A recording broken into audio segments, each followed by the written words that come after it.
So ngayon mga ka-eksena, itong vlogger na itong ating pag-uusapan ay si Francis Leo Marcos o Kulaong o FLM. Yan. Okay? Pahingi daw kape. Sige po. So paano ko iaabot? Ano nga lang, 3-in-1 lang tong kape ko. Mumurahin lang. Ubus na yung kape ko. Oh. So dito mga ka-eksena, nahuli, isinerve ang warrant at dinampot. Pero meron akong ano dito komento na di ko alam kung matutuwa kayo o maiinis kayo Ano ba yun, Direk? Basta mamaya. Ang Pilibustera, maraming thank you po. Game. Julius, galingan mo. Imbes na pagkain, arrest warrant ang inihain sa vlogger na si Norman Mangusin o Francis Leo Marcos. Kaya galit na galit yung mga DDS mga ka-eksena kasi yung kay FLM o kay Mangusin na mainstream media, 'di ba? Samantalang yung sa 18 Marines net 25 lang. Aray ko! Paano ba naman kasi sasakyan niya ng mainstream media? Halatang halatado na naman, napautot na naman at script na naman yan na parang Gutesa 2.0 lang. 'Di ba? Kahit ako mainstream media, ano na naman drama nyo? Ano nyo, i-broadcast nyo? Hiya ko. Tuloy natin. Marcos habang siya ay nag-almusal sa isang hotel. Nagugat yan sa kasong unjust vexation na isinampa ng kapwa niya vlogger. Nasa frontline na balitang yan si Gio Robles. Patalinghod. Good mood pang nag-live sa social media ang vlogger na si Norman Mangusin o mas kilala sa alias na Francis Leo Marcos sa isang hotel sa Pasay City. Makalipas ang ilang minuto, pinutakte na siya ng basher sa live chat. Naduwag ka na naman, inayupak ka, makukulo ka na, pastihan. Uy, talaga? Maya-maya, may nag-video call habang nag-aalmusal si Mangusin. Bakit? Ba't sabi yung warrant ka ron? Sino may sabi? Magpapaniwala ka naman doon. Wala naman sinasabi ang abogado ko Pero ilang saglit pa, tila nagkatotoo na nga ang sinabi ng tumawag kay Mangusin. Enjoy na sa kanyang salad ang vlogger nang biglang may mga lumapit. Morning, sir. God. I-serve lang po namin yung warrant. Okay. Ikaw po ba si Norman Mangusin po?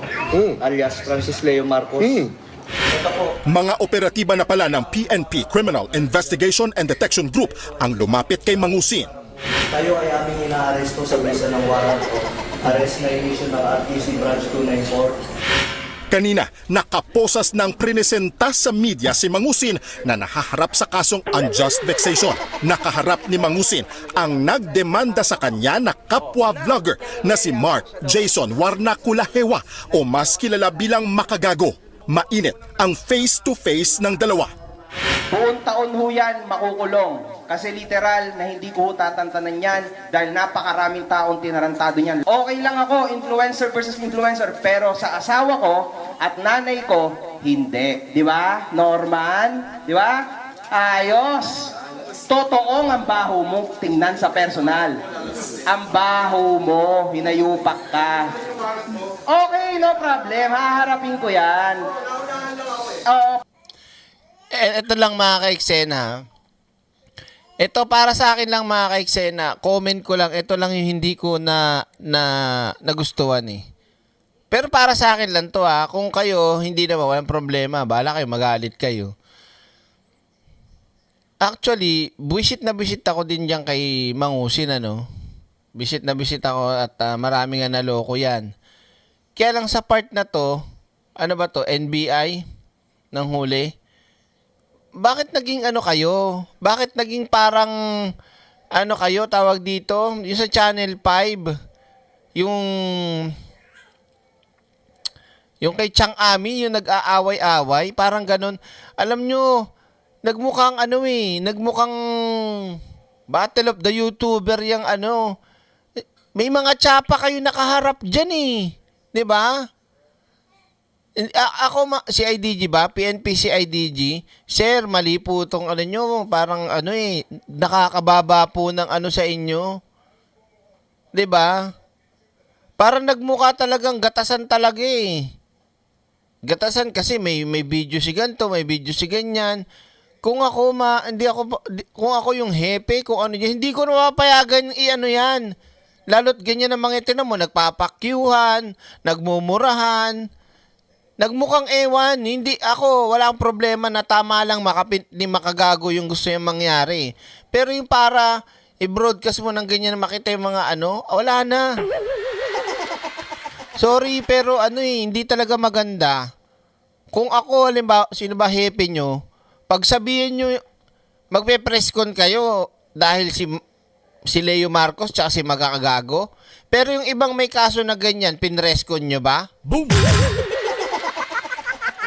Di literal lang mga kaiksena. Kaya nga nagdadalawang isip akong komentuhan to kasi napanood ko Magmukhang palengke Nyeta.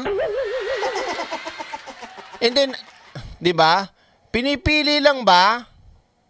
Porket kilalang vlogger yung isa, tapos kilalang vlogger na may ginagawa tarantaduhan yung isa, tapos sige, pagpalagay na natin, sikat. O yan, pinakita nyo. Pero yung mga bibitawan salita, wala naman kayong mapipigil dun pag nabitawan na, di ba? Nagmukha po kayong nabastos dyan, mga sir. Nababoy po kayo dyan, sa totoo lang. Nawalan po ng na parang ang chip-chip tignan. Kaya pumayag ng ganyan. Diyos ko. Kung ako, papaano ko kayo sa PNP chief, o ako PNP chief nyo, bibigyan ko kayo ng lesson dyan Suspending ko kayo dyan ng 3 buwan Hindi paano naman yung iba? 'Di ba? Mali po, hindi maganda talaga tignan. Ewan ko sa inyo. Pangit ka kasi. Maging si NAPOLCOM Commissioner Rafael Vicente Calinisan hindi rin nakapagpigil na maglabas ng sama ng loob laban kay Mangusin. Ilang beses daw kasi naging paksa si Calinisan ng mga content ni Mangusin sa social media. Meron siyang pinaparatingan na sinasabi niya, letter K daw yung isang taong gobyerno at letter S daw yung isang taong gobyerno. Obviously, ako'y pinatutungkulan niya. Sige, sabihin mo sa mukha ko. Sabihin mo sa mukha ko ngayon. Kaya mo sabihin? Ano pangalan ko? Ba't yung masabi? Ikinadismaya umano ni Mangusin ang tila kawalan ng katarungan dahil sa tindi ng kahihiyan na kanyang inabot. Ang professional din nun si sir 'Di ba? Dati hindi ka na rin pumatol, sir. Diyos ko naman, loko-loko na nga si Mangusin, tas inano nyo pa. Di lalo kayo nagmukhang kengkoy lahat dyan. Hindi ko alam talaga bakit pinayagan yung ganyan Ang pangit, nasagwa. Pwede nyo na lang siguro sabihin, sa lahat na sinabi mo, kakasuhan na lang kita. Hindi, sige, sabihin mo. Utik na yan, puro kayo for the views, mga hindot kayo. Iginiit din niya na walang matibay na basihan ang mga akusasyon laban sa kanya. Merong dahilan ho yun kung bakit ako nakapagsalita ng hindi maganda sa isang general. Ang justification lang, pinahiya niyo ang buong Pilipinas na ganito, grabe. Mas mabigat yung inaso ko sa'yo, hintay mo warrant mo. Sir mo yan, sir. Bako mo, buti nga sa'yo. Pinabulaanan naman ni Calinisan na pinepersonal niya si Mangusin. Inihahanda na ang ibang kaso laban sa vlogger gaya sa unauthorized use of police uniform, paggamit ng iba't ibang pangalan. Yan, kasuhan nyo ng ganyan, pero hindi na kailangan parang ginawa nyo circus yung yung lugar nyo dyan Yung mga may mga ranggo dyan, nagmukhang putyo-putyo. Yun lang mga sir komento lang, huwag nyo nang gawin yan. Naku, nakakaya kayo. Passport at mga birth certificate.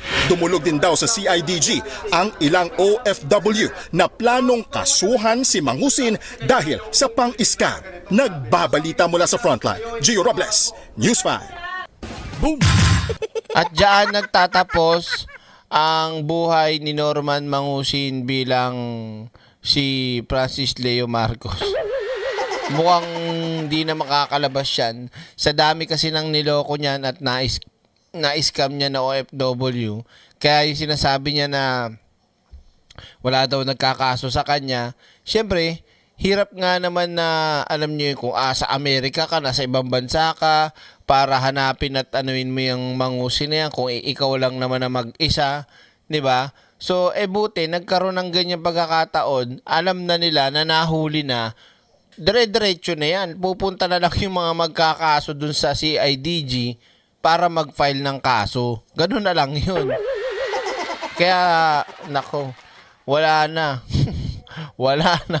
wala na kayong makikitang Norman Mangusin. Boom! Wala na. Nandun na matagal na sa hoyo yun magtitiis.